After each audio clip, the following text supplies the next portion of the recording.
ఏదైనా ఒకటే చెప్పాను, నేను ఇప్పుడే చెప్పాను వాళ్ళ తల్లిదండ్రులందరికీ కూడా, దయచేసి తల్లిదండ్రులందరూ కూడా మీ పిల్లల్ని ఎప్పుడూ కనిపెట్టుకుని ఉండాలి.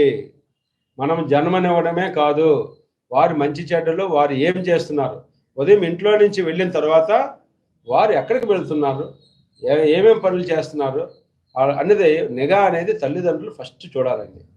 సాయంత్రం 6 తర్వాత పిల్లలు రాకపోతే ఎందుకు రాలేదు, వాళ్ళు ఎక్కడున్నారు అన్నది మన ప్రతి తల్లిదండ్రులు కూడా తెలుసుకున్నప్పుడు యువత పెడదారి పడడానికి అవకాశం ఉండదు. తల్లిదండ్రుల నిఘా ఎప్పుడైతే పిల్లల మీద కొరవడిందో పిల్లలు ఇష్టారాజ్యంగా వాళ్ళు చేసేదాన్ని మనం సమర్థించకూడదు. తప్పు ఒప్పుని మనం పిల్లలకి మంచిగా చెప్పినప్పుడు వాళ్ళ మీద పూర్తి స్థాయిలో మనం కంట్రోల్ ఉండినప్పుడు వాళ్ళు ఏం చేస్తున్నారో వాళ్ళ దినచర్య మనకు తెలిసినప్పుడు పిల్లలు తప్పుదారిలోకి వెళ్ళరు. ఇదే ఇందులో నీతి అండి.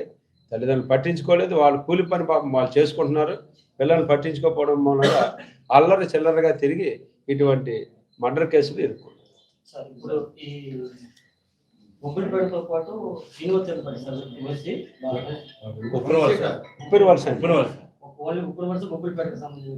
అంతేనండి, ఇంకెవరు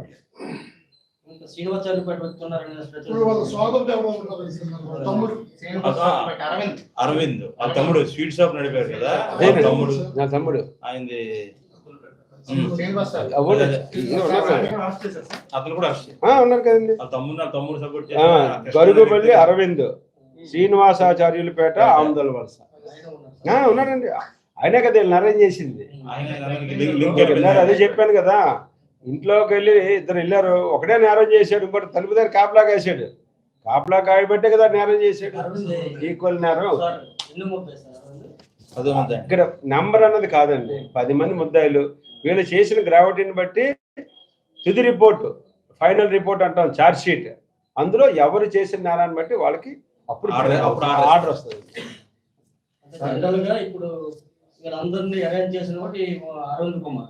అరవింద్ క్లూ ఇచ్చాడండి. పదని కాదండి, అది రేపు 10 2 వెళ్ళచ్చు, 2 3 వెళ్ళచ్చు. అది కేసు ఛార్జ్ షీట్ వేసేటప్పుడు దాని ఫైనలైజేషన్ అవుతుంది. అదే తుది రిపోర్ట్ మనకి ముద్దాయే కాదు. మాకు ఇందులో 10వ నెంబర్ కాబట్టి తక్కువ శిక్ష, 1వ నెంబర్ కాబట్టి పెద్ద శిక్ష అన్నది ఉండదండి. వారు చేసిన నేరాన్ని బట్టి వారికి శిక్ష అన్నది పడుతుంది. ఇప్పుడు కర్రతో కొట్టేసి 4 సార్లు కొట్టేసి ఆడిని బ్రోట్లు చంపినప్పుడు ఆడికి ఒక శిక్ష ఉంటుంది, బయట సపోర్ట్ చేసినోడికి 6 శిక్ష ఆడుకుంటుంది. అది ఏంటి అన్నది మేము దర్యాప్తు పూర్తయిన తర్వాత కానీ అది చేయాలి.